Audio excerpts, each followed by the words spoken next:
നമസ്കാരം. The path is the goal എന്ന discussion സീരീസിൻ്റെ അടുത്ത സെഷനിലേക്ക് വീണ്ടും ഏവർക്കും സ്വാഗതം. നമുക്ക് ആദ്യം മെഡിറ്റേഷൻ ചെയ്യാം. കണ്ണുകൾ അടച്ച് ശാന്തമായിരിക്കൂ. ഭൂമി മാതാവിനോടും സർവചരാചരങ്ങളോടും അന്തരീക്ഷത്തോടും കൃതജ്ഞത രേഖപ്പെടുത്തും.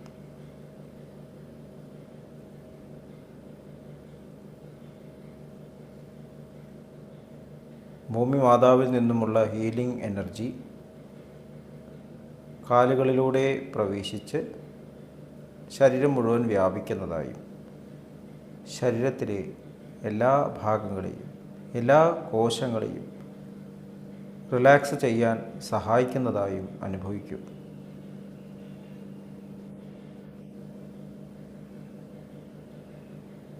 ഇപ്പോൾ ശരീരം പൂർണ്ണമായും റിലാക്സ്ഡായി. ഈ റിലാക്സേഷൻ ഹൃദയത്തിൽ അനുഭവിക്കും. ശ്വാസം ദീർഘമായി ഉള്ളിലേക്ക് എടുക്കൂ. ഹൃദയത്തിൽ സ്നേഹം നിറയുന്നതായി അനുഭവിക്കൂ. ശ്വാസം പുറത്തേക്ക് വിടുമ്പോൾ സ്നേഹം പ്രപഞ്ചം മുഴുവൻ വ്യാപിക്കുന്നതായും അനുഭവിക്കൂ.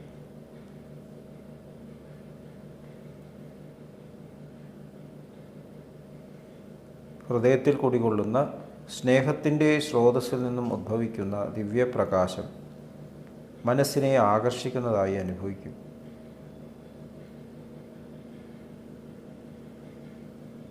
ആ ദിവ്യപ്രകാശത്തിൽ ധ്യാനം ആരംഭിക്കും.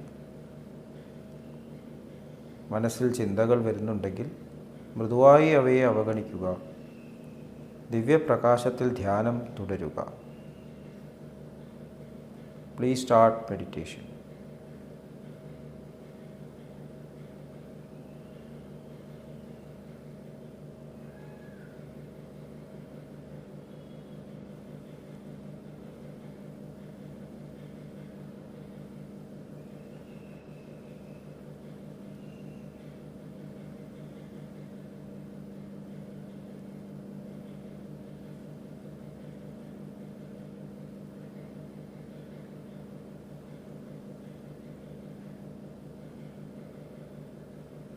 ഓക്കെ, ആ കണ്ടീഷൻ ഹൃദയത്തിൽ നിലനിർത്തി പതുക്കെ കണ്ണുകൾ തുറക്കൂ.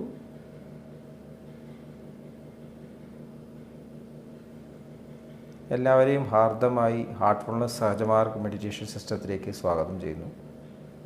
എങ്ങനെ ഈ സിസ്റ്റത്തിൽ ജോയിൻ ചെയ്യാം എന്നതിൻ്റെ ഡീറ്റെയിൽസ് ഡിസ്ക്രിപ്ഷൻ ബോക്സിൽ കൊടുത്തിട്ടുണ്ട്. നമ്മൾ പാത്ത് ഇസ് ദ ഗോൾ എന്ന ഈ ഡിസ്കഷൻ തുടരുകയാണ്. നമ്മൾ ഈ ചർച്ചയിൽ പല ടോപ്പിക്സിലൂടെയും കടന്നുപോയി.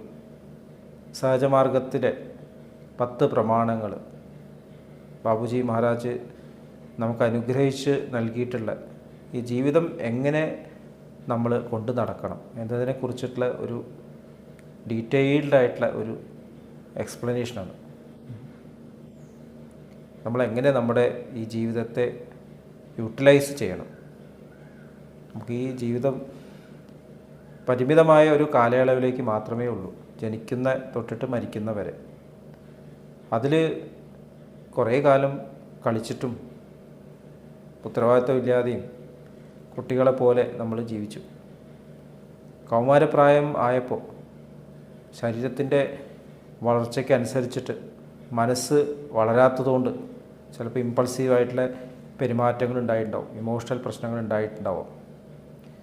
ക്രമേണ ഈ ശരീരത്തിൻ്റെ പ്രവൃത്തിയെ മാനേജ് ചെയ്യുന്ന മനസ്സ് അത് മെച്യൂർ ചെയ്ത് വരണം. അത് മെച്യൂർ ചെയ്ത് വന്നില്ലെങ്കിൽ ഈ കൗമാരപ്രായം കഴിഞ്ഞിട്ട് അഡൾട്ട്ഹുഡിലേക്ക് വരുമ്പോൾ ഈ ശരീരത്തിലൂടെ ഉപയോഗിക്കുന്ന മനസ്സ് ബാലൻസ്ഡ് ആയിട്ടില്ലെങ്കിൽ നമ്മളറിയാതെ തന്നെ ഈ ലോകത്തിൻ്റെ ഇതുവരെയുള്ള ടെൻഡൻസീസിലേക്ക് തന്നെ വീഴും. ഹേർഡ് മെൻറ്റാലിറ്റി എന്ന് പറയും. എങ്ങനെയാണ് ഒരു പശു നടക്കുന്നത് അതുപോലെ മറ്റുള്ള പശുക്കളും പോയിക്കൊണ്ടിരിക്കും. നമ്മൾ ഒരു ഓഫീസിൽ നോക്കിയാൽ അറിയാം, ചെറുപ്പക്കാരനായിട്ടൊരാൾ വളരെ എനർജറ്റിക് ആയിരിക്കും.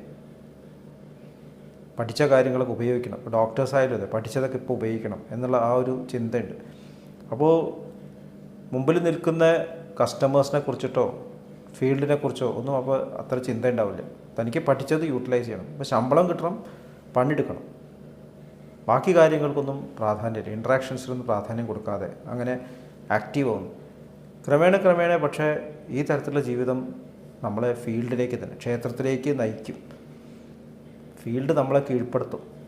നമ്മളെക്കാളും സീനിയറായിട്ടുള്ള ആൾക്കാർ ക്രമേണ അവർ സംസാരിക്കുന്നതിലൂടെ നമ്മൾ കേട്ടിട്ട് അതുപോലെ തന്നെ നമ്മളാവും. നമുക്ക് ഈ ലോകത്തിൽ വലിയ കാര്യമായിട്ടൊന്നും ചെയ്യാൻ പറ്റില്ല. നമുക്ക് കംഫർട്ടബിളായിട്ട് ജീവിക്കുക, നല്ലൊരു വീട് പണിയുക, നല്ലൊരു കാറ് വാങ്ങുക, കുട്ടികളെ പഠിപ്പിക്കുക, ഇത്രയൊക്കെ തന്നെ ഇനി പിന്നെ ജീവിത ലക്ഷ്യമുള്ളൂ. അപ്പോൾ മെച്യൂരിറ്റി മനസ്സിൽ വന്നിട്ടില്ല, ജീവിതത്തിൻ്റെ ലക്ഷ്യം നമ്മൾ മനസ്സിലാക്കിയിട്ടില്ല. അങ്ങനെ വാർദ്ധക്യത്തിലേക്ക് കടക്കുന്നു. വാർദ്ധക്യത്തിൽ കിടക്കുമ്പോൾ റിട്ടയർമെൻറ്റായി, സ്കിൽസ് നഷ്ടപ്പെട്ടു, ബുദ്ധി പ്രവർത്തിക്കാതെയായി, പഴയ പോലെ ഓർമ്മ നിൽക്കുന്നില്ല, കാഴ്ചശക്തി കുറഞ്ഞു, ശ്രവണശക്തി കുറഞ്ഞു, പിന്നെ ആരോഗ്യത്തിലെ പ്രശ്നങ്ങൾ, പിന്നെ മരുന്നുകളിലായി ജീവിതം, കുഴമ്പും ഗുളികകളുമായിട്ട് അങ്ങനെ ജീവിക്കുക. നമുക്ക് ഇത്രയും കാലം ഉണ്ടാക്കിയിട്ടുള്ള സമ്പാദ്യത്തിൽ ജീവിക്കേണ്ടി വരും. അപ്പോൾ അത് നല്ല സമ്പാദ്യം ഉണ്ടെങ്കിൽ നമുക്ക് ആരോഗ്യമുള്ളപ്പോൾ, ബോധമുള്ളപ്പോൾ എല്ലാവരും നമ്മളെ ചുറ്റും കൂടി നമ്മളെ സഹായിക്കുന്നതായി കാണിക്കും. പക്ഷെ ബോധം നഷ്ടപ്പെട്ട് വയ്യാതെ കിടക്കുമ്പോൾ ഈ ധനം തന്നെ ദുരുപയോഗപ്പെടുന്നത് കാണാം. നല്ലൊരു ഹോം നേഴ്സിനെ വയ്ക്കും നമ്മൾ നോക്കാനായിട്ട്, അല്ലെങ്കിൽ നല്ലൊരു ഹോസ്പിറ്റലിൽ കൊണ്ട് അഡ്മിറ്റ് ആക്കും. നമ്മളവിടെ കിടക്കുന്നുണ്ടാവും, ട്യൂബൊക്കെ ഇട്ടിട്ട് അങ്ങനെ കിടക്കുന്നുണ്ടാവും. അപ്പോൾ അവസാന കാലങ്ങളിൽ പലരും വളരെ വിഷമിച്ച് മരിക്കുന്നത് കാണാം. ചിലപ്പോൾ ഓൾഡ് ഏജ് ഹോമിലായിരിക്കും. ജീവിതത്തിൽ വലിയ ഓഫീസുകളിലെ പ്രധാനപ്പെട്ട ആളായിരുന്ന ആൾ ഒരു സാധനം പോലെ ഒരു സ്ഥലത്ത് മറ്റേ സ്ഥലത്തേക്ക് മാറ്റപ്പെടുന്ന ഒരു കാഴ്ച കാണാം. വീൽ ചെയറിൽ പോകുന്നു, സ്ട്രെച്ചറിൽ പോകുന്നു, മക്കളെ വിളിച്ചാൽ കിട്ടില്ല. ഹോസ്പിറ്റലിൽ ബൈസ്റ്റാൻഡേഴ്സ് ആരും ഉണ്ടെന്ന് ചായ കുടിക്കാൻ പോയിരിക്കാന്ന് പറയും. അദ്ദേഹത്തിന് എണീറ്റ് പിടിച്ചിരുത്തണമെങ്കിൽ നമ്മൾ പോകണം, അല്ലെങ്കിൽ മക്കൾ ഇവിടെ ഉണ്ടാവില്ല, അബ്രോഡാവും. ഈ മക്കളും ഇതുപോലെ തന്നെയാണ് സംഭവിക്കുക. അവരുടെ ജീവിതം ഇങ്ങനെ തന്നെ ആവും, ഒരു സംശയവുമില്ല. ഇതെന്താണ് കാരണം? ഇങ്ങനെ ജീവിക്കുന്നതിന്, ഇങ്ങനെ ശരീരത്തിന് അസുഖം വരുന്നത് നാച്ചുറലാണ്. പക്ഷേ അതിൻ്റെ ഉള്ളിൽ ഇരിക്കുന്ന ഈ മനസ്സ്, അതെങ്ങനെയാണ് യൂട്ടിലൈസ് ചെയ്യുന്നത്? അപ്പോൾ ആ കാലത്തു കൂടി വളരെ പോസിറ്റീവായിട്ട് മുഖത്ത് ബ്രൈറ്റ്നെസ് ഉള്ള ആൾക്കാർ നമുക്ക് കാണാം. അങ്ങനെയുള്ള ഒരാൾ അടുത്ത് വരുമ്പോൾ നമ്മൾ അറിയാതെ അവരോട് ആകർഷകരാവുന്നു. ഡോക്ടേഴ്സിനോട് തന്നെ പറയും, മോൻ വിഷമിക്കണ്ട, മോൻ ഞാൻ വെയിറ്റ് ചെയ്തോളാം. നമുക്ക് ഇങ്ങോട്ട് ധൈര്യം തരുന്ന പേഷ്യൻസ് ഉണ്ട്. കാരണം അവർ ജീവിതത്തിൽ സ്പിരിച്വൽ പ്രാക്ടീസ് ചെയ്തിട്ടുണ്ട്, ഒരു വിധമല്ലെങ്കിൽ വേറെ വിധത്തിൽ. അവരുടെ മനസ്സിനെ അവർ ഉയർത്തിയിട്ടുണ്ട്, അപ്പോഴത്തേക്ക് അവർ തയ്യാറായിട്ടുണ്ട്. പിന്നെ അതുമാത്രമല്ല, ക്രിയേറ്റീവായിട്ടുള്ള അവരുടെ കഴിവുകൾ അവർ യൂട്ടിലൈസ് ചെയ്തിട്ടുണ്ട്. ഒരു സ്ഥലത്ത് മാത്രം ഫിക്സ് ചെയ്തിട്ട് ഇതാണ് എൻ്റെ സ്കില്ല്, ഇതിലപ്പുറം ഞാൻ പഠിക്കില്ല എന്ന് ചിന്തിച്ച് ജീവിക്കുമ്പോൾ ആ സ്കില്ല് നഷ്ടപ്പെടുന്നത് കൂടിയിട്ട് ഡിപ്രസ്ഡ് ആവും. പൈസയിൽ മാത്രം അട്രാക്റ്റ് ആയി നിൽക്കും, പൈസ പോകുമ്പോൾ ഡിപ്രസ്ഡ് ആവും. നേരെ മറിച്ച് ഉള്ളിലുള്ള ക്രിയേറ്റീവ് ടാലൻറ്റിൻ്റെ ഏറ്റവും ഉയർന്ന തലം ഏതാണ്? സ്നേഹത്തിൻ്റെ മാനിഫെസ്റ്റേഷൻ. അതാണ് ഏറ്റവും വലിയ ക്രിയേറ്റിവിറ്റി. ഏതൊരു കണ്ടീഷനിലും സ്നേഹം നൽകാൻ സാധിക്കുന്ന ഒരു സ്റ്റേറ്റിലേക്കാണ് നമ്മൾ ഉയരേണ്ടത്. അത് ഗായകനായാലും കലാകാരനായാലും ഡോക്ടറായാലും എൻജിനീയർ ആയാലും ആരായാലും ഈ ഒരു സ്റ്റേറ്റിലേക്ക്, വർക്കറായാലും ആ സ്റ്റേറ്റിലേക്ക് സ്നേഹം നൽകാൻ, വരുന്നവരെ സമാധാനിപ്പിക്കാൻ, അവർക്ക് കംഫർട്ട് കൊടുക്കാൻ, നമ്മൾ മാസ്റ്റേഴ്സിനെ നോക്കിയല്ലേ ആ തരത്തിൽ ഉയരാൻ നമ്മൾ ആരോഗ്യമുള്ള കാലം ഉപയോഗിക്കണം. ശരീരത്തിന് ആരോഗ്യമുള്ള ചെറുപ്പകാലത്ത് തന്നെ ചെയ്യണം. പ്രായം കഴിഞ്ഞാൽ നമുക്കിതൊന്നും സാധിക്കില്ല. കാരണം നേരത്തെ പറഞ്ഞവർ ഓൾറെഡി നമ്മുടെ മനസ്സ് ടെൻഡൻസീസിലേക്ക് വീണുപോയി. ചെറുപ്പത്തിൽ തന്നെ ഈ ഒരു പ്രക്രിയ നമ്മൾ സ്റ്റാർട്ട് ചെയ്യണം.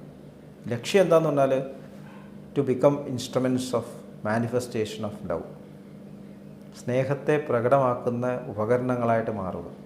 ഇതാണ് നമ്മൾ ഭൂമിയിൽ വരാനുള്ള കാരണം തന്നെ. നമ്മൾ ഓരോ വാക്കിലും ഓരോ ചിന്തയിലും ഓരോ പ്രവൃത്തിയിലും സ്നേഹം നിറഞ്ഞിരിക്കണം.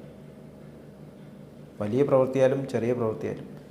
ഒരാളോട് സംസാരിക്കുകയായിരിക്കും, അല്ലെങ്കിൽ അയാൾ പറയുന്നത് കേൾക്കുകയായിരിക്കും, ചിലപ്പോൾ ഒരു ചെടി നടുകയായിരിക്കും, ചിലപ്പോൾ ഒരു പുസ്തകം വായിക്കുകയായിരിക്കും, അറേഞ്ച് ചെയ്യുകയായിരിക്കും, വീട് വൃത്തിയാക്കുകയായിരിക്കും. എന്ത് പ്രവൃത്തി ചെയ്യുമ്പോൾ സ്നേഹം നിറഞ്ഞ പ്രവൃത്തി, അതാണ് നമ്മൾ നമ്മുടെ ജീവിതത്തിൽ പ്രാക്ടീസ് ചെയ്യേണ്ടത്. അപ്പോൾ ഈ ഒരു തരത്തിലുള്ള പ്രാക്ടീസിലേക്ക് എത്താനാണ് നമ്മൾ ഇത്രയും സാധന ചെയ്യുന്നത്. മനസ്സിനെ ഉയർത്തുന്നത് ഈ ഒരു തരത്തിൽ എത്താൻ വേണ്ടിയിട്ടാണ്, മാനിഫെസ്റ്റ് ചെയ്യാൻ വേണ്ടിയിട്ട്. ഈ ശരീരം എന്നുള്ള ഉപകരണം, ഈ ശരീരം എന്നുള്ള ഉപകരണത്തെ പ്രയോഗിക്കുന്ന ഇന്ദ്രിയങ്ങളും അതിൻ്റെ മനസ്സും അതെല്ലാം അതിൻ്റെ തന്നെ നാഥന് ഉപയോഗിക്കാൻ തക്കോണം ഞാൻ ഇമ്പ്രൂവ് ചെയ്ത് പ്യൂരിഫൈ ചെയ്ത് ഷാർപ്പൻ ചെയ്ത് വെക്കണം. മുതലാളിക്ക് ഓടിക്കാനായിട്ട് കാറ് പെയിൻറ്റ് ചെയ്ത് കഴുകി കറക്റ്റ് ടൈമിൽ സർവീസ് റെഡിയാക്കി ചെയ്ത് വയ്ക്കുന്ന ഡ്രൈവറെ പോലെ ഡ്രൈവർക്ക് സ്വന്തം വണ്ടി ഓടിക്കാൻ അധികാരമില്ല. പക്ഷേ മുതലാളിക്ക് പോകണമെന്നുണ്ടെങ്കിൽ വണ്ടി നല്ല കണ്ടീഷനിലാവണം. ഇടയിൽ ടയർ പഞ്ചറായി പോകാൻ പാടില്ല, ബ്രേക്ക് ഡൗൺ ആകാൻ പാടില്ല.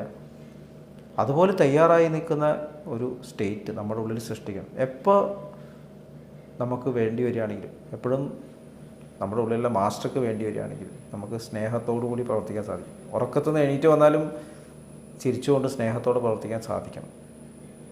ഹനുമാനെ പോലെ ആണ് ഹനുമാൻ എന്ന് പറയുന്നത്.